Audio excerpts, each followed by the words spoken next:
Korong masu thoklakli masik mangalga loinana taibangi singta panglo haiduna Tomal ayu nganta hagotuna ingkol du tawba loireduna imungda changlai Tomalna Mama nachabu hawatkrabo Maymna hawatkrabani magi kada lairik parangani Tomal machagi manakta changlaknami Tomalna Bema nangbu kei subjectki coaching chatke habano Lainana Baba physics ki oina chatlage Ataidi yaradra yarani baba Fare adudi baba hiyengdo form da lobirage ado 12 cd kanno hono ko honage baba asumna leina magi sanajabi mata ani ga loinana coaching laklami ahan banum ini leinana ayo mangalna sokra Warouduna ko ai uzaudre sokteda asi hairaga yengkhalakpani adubu anidu michanaduna ngayagyengnaduna lei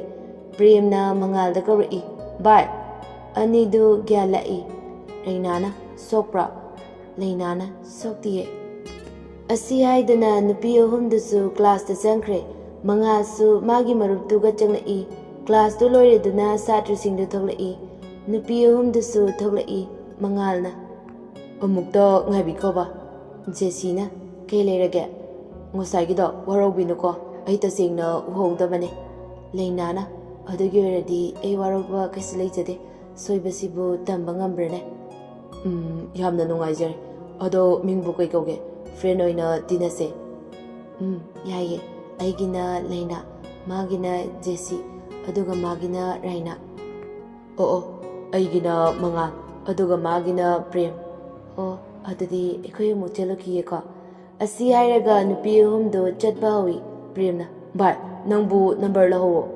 Mangalna hoine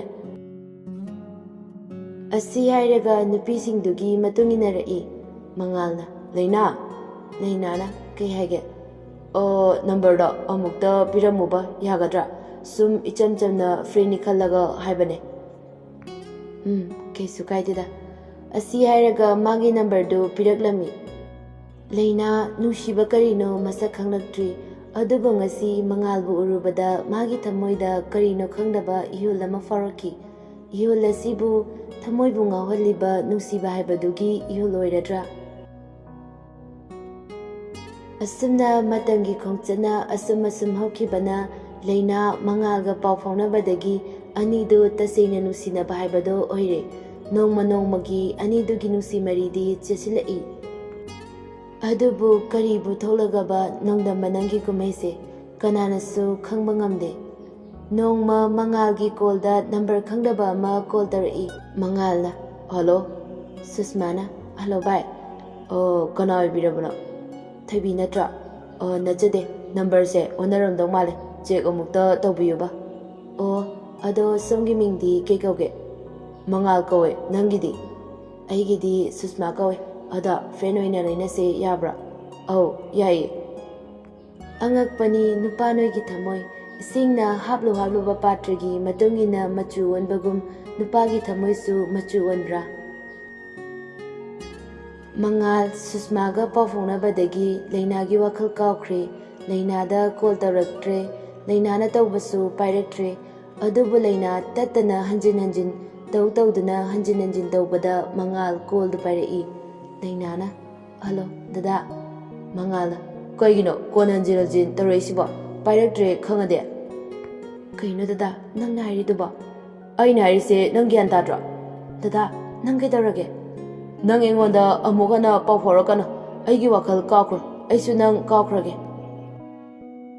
dada madu ai ngamoye ai dadabu kawi khalaga nushiki banati madudi nangi wakhalde aidi nangbu nushide nang khaktana henbo kan khanjabane asi hairaga kola du kathatli Laina kola du amuk tawjai adubu magi number adu block pirai Laina thamoi sokna pena kapchaba natana upai leijade nongma Laina school halakpada Mangaldu nupi amaga chatkibadu urami madu urubada Laina thamoidu puba ngamdraduna hulikli ama paiduna mapira chena masi natana haige wabase koknaba upai leitre si hairaga hu adu thaksili Hugi chainana khangba ngamdraduna leina masadu tharo tharo oli.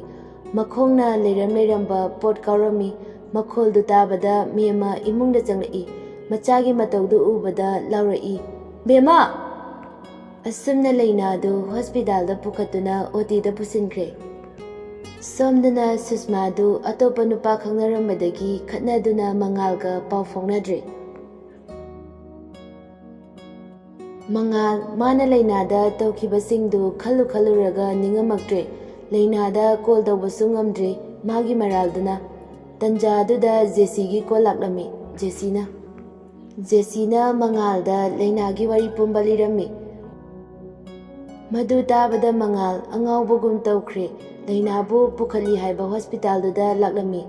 Oti dagi doctor amathulai. Tomal masadu pakhatna doctor duda machagi fibam hanglai. Doctor, aigi chasibu kaisu tawdraba. Doctor du tapnai. I am sorry. Madu tabada mema angawbigum machabu kaukawduna kablai. Tomal su thamoi sokna kapi. Mangalna hospital yorakpada lainagi thawai yaudraba hkchang adu puthurai. Madu bada Mangal masadu swailawi. Lainagi manakta sensilaktuna lainabu konduna kapi. Mangalna. Beb, dadagi, beb, nang chatlabo yaroye. Nang dadana kaurise, kumoba. Beb, nang dadabu Warouduna chalaba. Dadala leba, se, dadala le. Dadanangbu thadoktuna amukana chalaroye. Matang khara nangbu mirarure. Madugidama nang dadabu Warouduna chalabo. Beb se hogoloba se dadalale hogolo beb dadalale nang dadabu Warourabo hogolo.